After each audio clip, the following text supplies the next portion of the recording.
Eu gostaria de partilhar convosco uma das expressões muito repetidas no Novo Testamento. Na verdade, eu estive a contar mais ou menos 16 vezes. A palavra cooperadores ou companheiros. Cooperadores ou companheiros. E o apóstolo Paulo fala muito disso, não é? E há muitas expressões. Poderíamos trazer muitos textos bíblicos, mas um deles diz lá em Filipenses: e peço também a ti, meu verdadeiro companheiro, que ajudes essas mulheres que trabalharam comigo no Evangelho e com Clementes e com os outros cooperadores cujos nomes estão no livro da vida. Há muitas referências. Filipenses, Filémon diz assim: Marcos, Aristarco, Demas e Lucas, meus cooperadores. Saudai a Priscila e Áquila, meus cooperadores em Cristo, dizia Romanos. Ou seja, o apóstolo Paulo tinha este conceito de pessoas que estavam com ele, a servir com ele, a fazer uma diferença no Evangelho. E nós temos falado acerca de vários dos propósitos da igreja, né? Falamos acerca da adoração. Nós levantamos o nome de Jesus, nós adoramos a Deus, não somente com as nossas vozes, cantando, mas com a nossa obediência, com a nossa vida. A adoração é muito mais do que cantar. É uma vida em obediência a Cristo.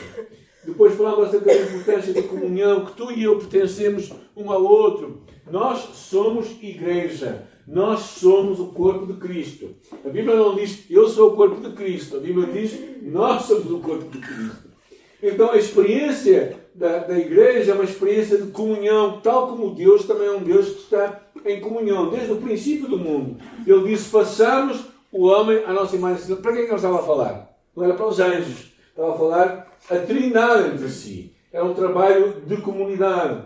Falámos depois também acerca da importância de sermos como Jesus, de vivermos como Jesus. Falámos daquela paixão do apóstolo Paulo, esquecendo-se do que fica para trás e alcançando o que está lá à frente.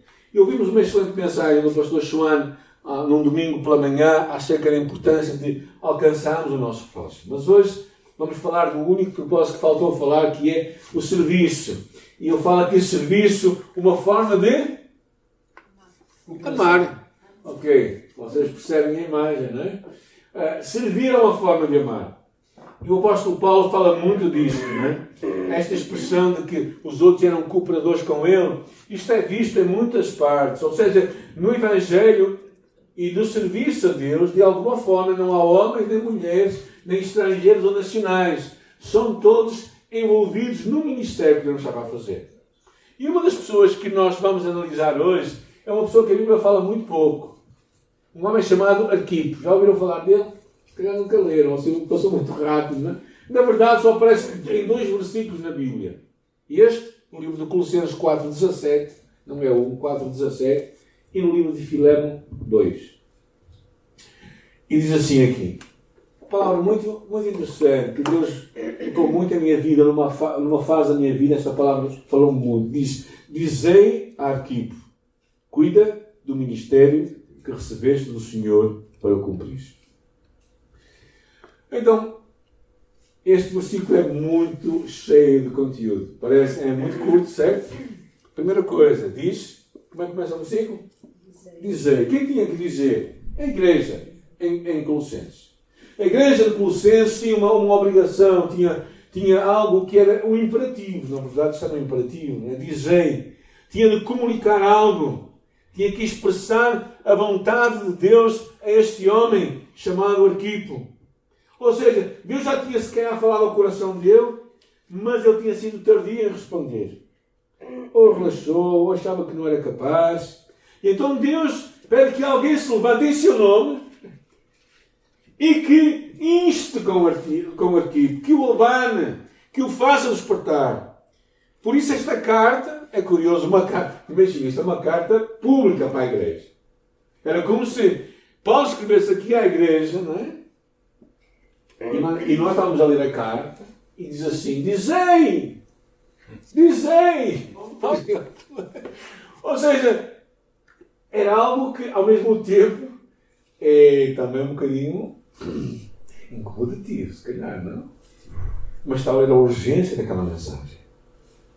E por isso diz aqui: dizei a Arquipo. Esta carta dirigida a esta igreja em Colossos, não é? Fala desta perda que estava acontecendo naquela igreja, daquele homem. Arquipo. quando escrevem um livro de Filémon e fala de uma mulher chamada Áfia, e a igreja que estava na sua carta, também é referido a este homem. Diz assim: Arquipo, nosso companheiro de lutas. Por isso, Arquipo era um companheiro de lutas do apóstolo Paulo. Aquela igreja ali em Colossos. Era um companheiro, alguém que estava ali a trabalhar junto dele. Há quem pense que este homem seria possivelmente o hospedeiro da casa onde a igreja estava reunida. Mas de alguma forma ele estava um pouco ou desanimado ou relaxado. Alguém que sabia a vontade de Deus, mas que não sentia capacidade ou que não estava a viver a sua chamada, o seu ministério, o seu serviço. Por isso é que ele é dito a seguir. Diz a Arquipo: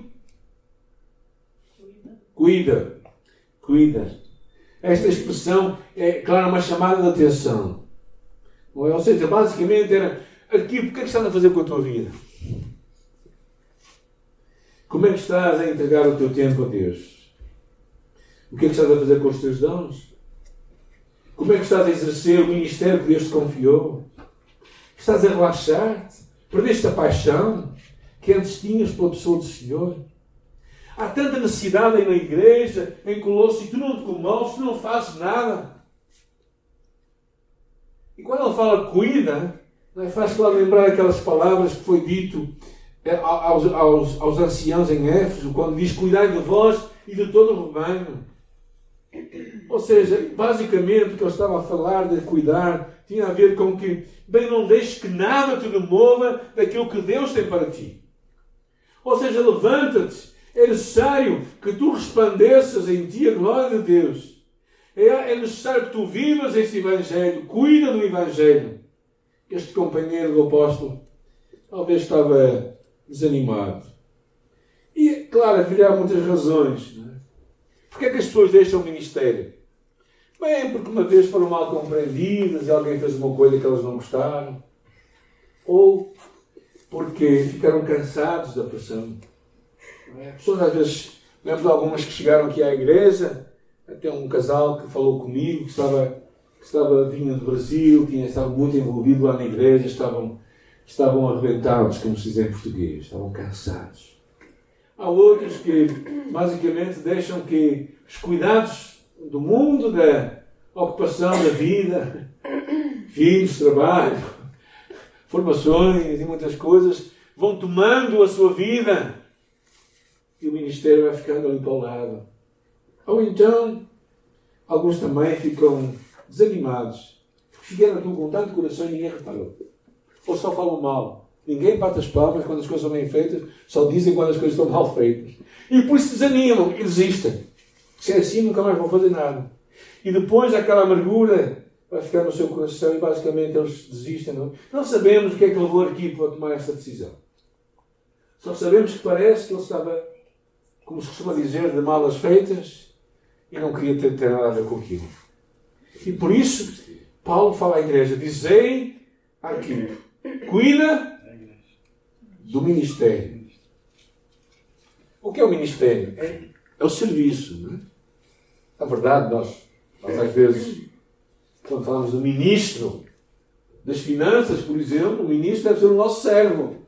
É isso que a palavra ministro significa. Não pode não parecer, mas a palavra ministro significa alguém que serve o outro. E quando eu falo de ministério, tem a ver com esse serviço que é dado.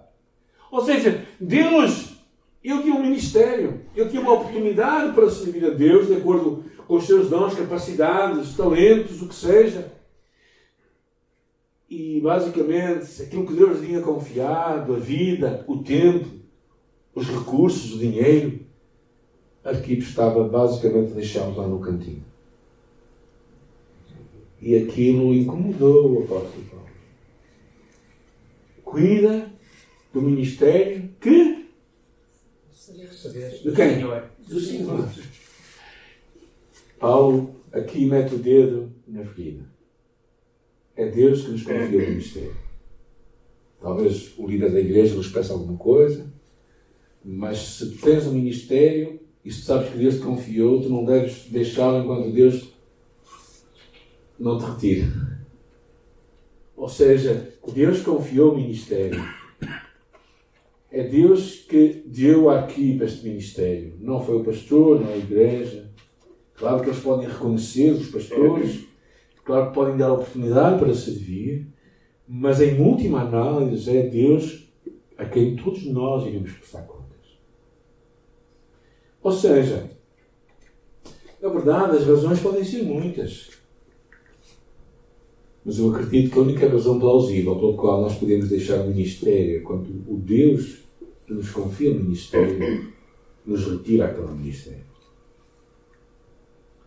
Enquanto isso não acontecer, acho que todas as outras razões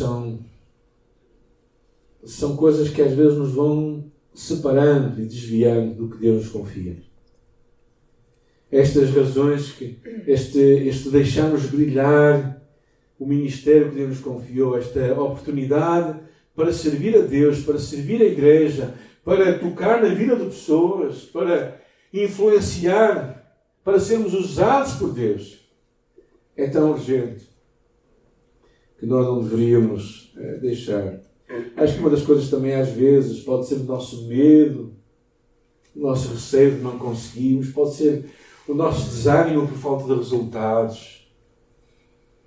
Sempre costumo brincar dizendo, quando pessoas trabalham no seu trabalho normal, num escritório, numa casa, a limpar uma casa, seja o que for, não é? Nós chegamos ao final de um projeto e está terminado.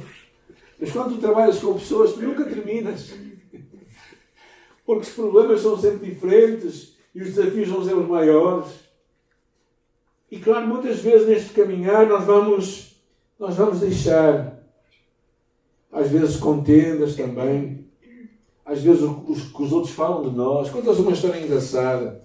Vocês já viram esta história muito interessante, foi pena que eu não trouxe. Que é uma imagem de uns sapos que estão lá numa grande poça, lá no fundo, não é? Num buraco muito grande. E depois, de repente, estavam lá 2 ou 3 sapos e não conseguiam subir cá em cima. E de repente aparece uma série deles que estava cá em cima e começaram a comentar quem estava lá embaixo, não é? Dizer, coitado dele, ele nunca mais vai sair dali. Bem, talvez com esta chuva eu consiga flutuar e consiga vir cá para cima, não é? Mas aquele sapo pequenino, ele olhou para cima e olhou para o outro também estava a falar com ele, eu acho que tu não vais conseguir. Ele começa-se a preparar e de repente ele começa a saltar e a pular e a tentar mais e mais e mais. E de repente, depois de uma série de tentativas, ele chega lá em cima e todos eles aplaudem. E percebem-se uma coisa: aquele sapo era surdo. Às vezes, quando nós damos muitos ouvidos aos outros, quando nós ouvimos em demasia a opinião dos outros e aquilo que os outros querem e pensam acerca de nós deixamos de ouvir Deus. E este é um dos grandes e maiores problemas, talvez, que nós temos. Porque esta palavra do apóstolo é uma palavra mesmo fundo. Eu quero vos encorajar a pensar de uma forma positiva. Porquê? Porquê que eu posso servir a Deus com esperança? Primeiro, porque é Deus que está a construir a sua igreja. Descansa no facto de Deus ser aquele que está a construir a igreja. Construir o ministério no qual tu estás colocado. Ainda que Deus te peça para servir, que tu sejas fiel, os resultados finais não dependem de ti. Os resultados finais dependem de Deus. O livro de Salmos diz assim: se o Senhor não edificar a casa, em vão trabalham os que edificam. Ou seja, na verdade, o resultado final tem a ver com Deus. Tu és chamado a fazer o teu trabalho. Tu és chamado a ser fiel. Tu és chamado como se diz em português, dar o corpo ao manifesto, não é? Ou seja, tu és chamado a entregar-te àquilo que Deus te pede para tu fazeres. Mas os resultados são com Deus. Deus nunca te vai cobrar os resultados. Deus vai te cobrar a tua fidelidade. Lembram-se o que Jesus diz, não é? Bem está, servo bom e fiel, sobre o pouco foste fiel, sobre o muito te colocarei. E entra no gozo do teu Senhor. Ou seja, Deus não te vai coroar porque tu tiveste Se és pastor uma igreja com 50, com 100, com 200, com 500, com 1000, e cada um vai ter um trono diferente, esquece, isso não vai ser assim. Porque Deus vai-te coroar de acordo com a tua fidelidade. E quando nós descobrimos e descansamos que é Deus que está a construir a sua igreja, tu descansas mais. Porquê? Porque ainda que tu trabalhes, e estar a fazer um ministério, seja ele qual for, não é fácil. Há muita gente também que não se envolve no ministério porque dá trabalho. Pois, dá trabalho. E o trabalho Deus não te vai tirar. Mas o final, o resultado, não és tu que o tens. É Deus que o vai dar. Então o que Deus pede de ti é que tu descanses enquanto trabalhas. Em que tu trabalhes o máximo, mas descanses no Senhor. Não é? Descansas em Deus. E eu acho que isto é uma coisa que eu aprendi muito tarde na minha vida, vou ser muito honesto. Eu falava isto muitas vezes, mas eu às vezes achava que tudo dependia de mim. E precisei de parar e pensar e interiorizar esta verdade. É Deus que está a construir a sua igreja. É Deus que está a construir o teu ministério, o teu serviço para Deus. Pode ser uma coisa assim, pode ser uma coisa enorme. O que Deus está a pedir de ti não é que tu faças muito, é que tu sejas fiel. É que tu, ao final, digas: Senhor, está aqui. Tu me entregaste aqui, eu fiz isto para ti também. A segunda coisa, para servirmos a Deus com esperança, temos que reconhecer que é Deus que nos escolhe. É Deus que nos escolheu para aquele ministério. Não foste tu que escolhestes.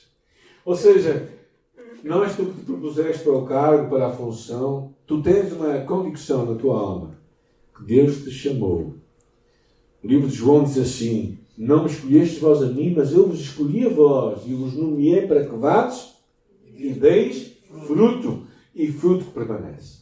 Ou seja, não és tu que te propões. Aqui não é um cargo em que tu te propões, Senhor, eu... Não. É Deus que te escolhe. Tu tens no teu coração também uma convicção que Deus te está a usar e tu vais servir a Deus fielmente. Então é Ele que te está a escolher. Assim, é Deus que te escolhe, é Ele que te nomeia, é Ele que te está a usar. Por isso tu tens que falar com Ele, não é? Se tu queres mudar a chamada de Deus, tens que falar com Ele. Tens que lhe dizer: Deus, tu me chamaste, tu me escolheste, mas eu não quero ser escolhido. Mas é lá o que lhe vais dizer. Ou seja, eu acho que também isto traz esperança à nossa vida. Porquê? Porque, na verdade, quando Jesus diz esta palavra, nós sabemos lá no livro de João, tinha a ver com aquele conceito de estarmos ligados à videira. Não é? Então, quando tu estás ligado à videira, tu não tens que... Quem já podou alguma vida? Lá quando nós vamos a podar, antes de podar e quando elas dão uvas, eu não sei se vocês já ouviram uma videira a dizer assim, as varas: ai, como dar uvas. Elas não fazem barulho, não é? Na verdade, elas só têm que fazer uma coisa, só têm que estar unidas à videira. O segredo da vida cristã também é este: estarmos unidos a Jesus 24 horas por dia, 7 dias por semana. Tu não tens que esforçar para dar fruto. Muitos cristãos que pensam que eu tenho que me esforçar muito. Não. Tu tens que estar em Jesus. Se estás em Jesus, se Jesus está em ti, aquilo vai brotar, vai sair. Não há como parar. Se uma vara está bem cuidada, se está ligada à videira, se a videira lhe dá os nutrientes que ela precisa, ela só precisa de estar ligada. E aquilo vai acontecer. Então, é importante pensar, para teres esperança no teu serviço a Deus, é Deus que te escolhe. E a última coisa que eu acho que é muito importante também, é que o serviço a Deus não é um serviço de um escravo, é um serviço de um empregado. É o serviço de um filho.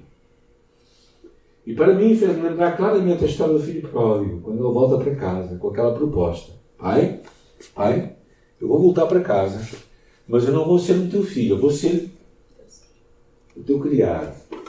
E quando ele volta para casa, diz: faz-me um dos teus criados.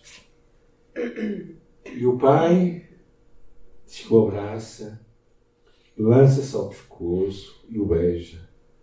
E lhe diz: Trazei depressa a melhor roupa e vestiu. Pondo-lhe um anel no dedo, sandálias nos pés. E trazei também um melhor bezerro e matai-o. Comamos e nos alegremos, porque este meu filho estava morto e reviveu.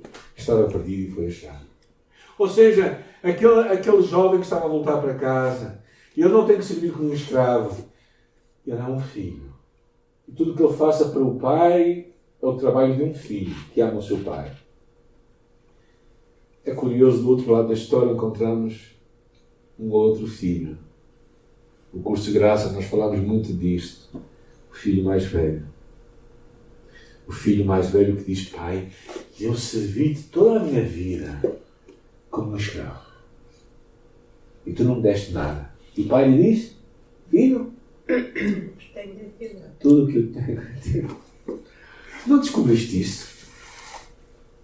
Imagina, tu estás numa casa na qual tu estavas na casa do teu pai e tu te dizes: ó pai, posso abrir o frigorífico?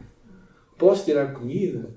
Posso abrir o meu armário e tirar a minha roupa? Posso ligar a luz? E quando Deus te chama para servir, Ele te chama para servir como um filho. E quando tu serves a Deus como um filho, tu serves porque o amas. E não porque tens medo. Não porque tens vergonha. Não porque tens uma mão a pesar sobre ti. Mas porque um pai que tu amas quer que tu o sirvas. As palavras de Paulo: dizei a Arquipo, cuida do ministério que recebeste do Senhor para o cumprires. O livro de Isaías 42 fala num pavio que fumega. Ou seja, uma luz que estava a fumegar, mas que depois se apagou. E se calhar aqui era uma destas luzes, deste testemunho que estava ali por alguma razão, que tinha desanimado. Se calhar tu também estás desanimado, estás desiludido, estás frustrado. Se calhar o pastor da igreja do caminho disse coisas que tu não gostaste. Se calhar ele nem sabe. Mas pronto, mas de alguma forma estás magoado. E às vezes acontece isso, gente. Acontece. E por muitas razões tu decidiste: não vou fazer mais. Vou deixar isto. Aquele amor que estava no teu coração foi-se embora. Um homem chamado Albert Schweitzer, há um filme que saiu há poucos anos dele para ver já. Um homem que já viveu há mais de um século. Morreu em 1965, no ano em que eu nasci. Mas ele, além de músico, de teólogo, professor de teologia na Alemanha, ele deu a sua vida como missionário em África. E morreu lá na África, na verdade, no antigo Gabão. E ele diz: as únicas pessoas realmente felizes são aquelas que aprenderam a servir. Eu acho que quando nós chegamos a este ponto, não é? Quando nós olhamos para a equipa, aprendemos uma coisa, claramente. Aprendemos que o que ele precisava para descobrir novamente era voltar a amar a Deus. Quando nós amamos a Deus, nós queremos servir, nós queremos usar a nossa vida para fazer uma diferença na vida de outros. E talvez haja muitas razões pelas quais tu digas a ti próprio: bem, eu não estou bem, eu não quero fazer mais nada, eu não quero servir, eu não quero usar os meus dons. Eu acho que aquilo que eu tenho, ninguém vai sentir diferença. Tenho ouvido isto de muita gente. Se eu não fizer, não há grande diferença. Mas a verdade é que para quem nós falamos é para Jesus. Porque é Ele que nos confiou. Por isso esta palavra me incomoda tanto. E tantas vezes eu me lembro dela. Para mim próprio. Nas alturas em que eu às vezes já pensei em também arrumar as malas, num canto, e dizer assim: vou passar um tempo assim, sem fazer isto. Vou passar um tempo sem deixar de servir. Vou passar um tempo a mudar. E sempre me vem esta palavra. A palavra que o apóstolo Paulo estava na sua alma para aquela igreja em Colossos, dizendo: dizer aqui, cuida do ministério que recebeste do Senhor para o cumprir. Porque o que eu te peço aqui não é que tu faças muito, não é que tu tenhas muitos resultados, não é nada, mas é que tu cumpras o ministério que Deus te entregou, que tu abraces, que tu termines, que tu completes isso, porque tal como Arquipo, tal como o apóstolo Paulo, um dia todos nós vamos estar diante de Deus e é só perante Ele que nós teremos que responder o nosso ministério. Quando Ele nos perguntar, então, Samuel, como é que foi lá por baixo? Cumpriste o ministério que eu te entreguei? Ah, Senhor, aquele povo foi muito difícil. Ah, Senhor, se tu me tivesses chamado para o Brasil, aí é que eu tinha sido um bom pastor. Ah, Senhor, se tu me tivesses usado em África, aí é que tu verias os resultados. Ah, Senhor, se eu tivesse sido chamado para cantar e não para ser pastor, aí se calhar tinha sido melhor. Ou seja, nessa altura nada vai ser possível dizer e todos nós vamos ficar envergonhados diante deste Jesus. E também Ele não vai dizer assim, então fizeste muito, tiveste muitos resultados. O que Ele vai perguntar é, cumpriste o teu ministério? Fizeste aquilo que eu te disse? Realizaste o meu propósito na tua vida? Ah, mas tu não sabes o que é que os outros falavam de mim. Ninguém reparava naquilo que eu fazia, ninguém queria saber para nada. Só falavam mal. Já tiveram nessa situação em que as pessoas só falam mal, nunca falam bem? Não, passou. E nessa altura, Jesus vai nos lembrar a palavra Arquipo. Cuida do ministério que recebeste do Senhor para cumprir. Por isso o Senhor te dá hoje uma chamada na tua vida, seja ela qual for, seja abençoar uma pessoa, um vizinho teu, seja dedicar tempo em oração,